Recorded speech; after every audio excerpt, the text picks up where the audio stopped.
திடீரென 50 அடிக்கு உள்வாங்கிய திருச்செந்தூர் கடல். குவிந்து கிடக்கும் மணல் பாறைகள்.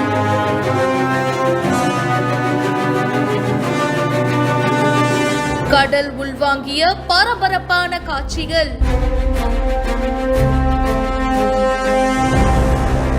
திருச்செந்தூர் சுப்பிரமணிய சுவாமி திருக்கோவிலுக்கு தினசரி பல பக்தர்கள் வந்துட்டு போறாங்க. அப்படி திருச்செந்தூர் வரவங்க கண்டிப்பா பாத்தீங்கன்னா கடற்கரையில புனித நீராடுவாங்க.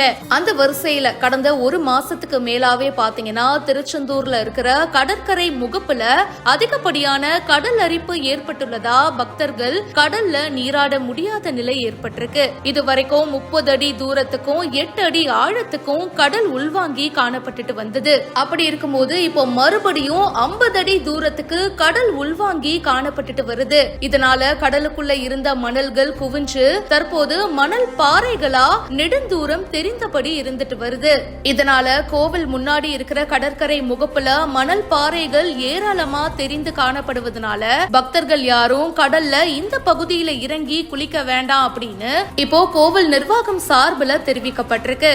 கடலோர பாதுகாப்பு குழுவினரும் இத பத்தி கண்காணிச்சுட்டும் வராங்க. மேலும் பல செய்திகள் பிஹைண்ட் வந்துகிட்டே இருக்கு. இதை பத்தி உங்களுடைய கருத்துக்களை ஷேர் பண்ணுங்க. இப்பவே ஃபாலோ பண்ணுங்க.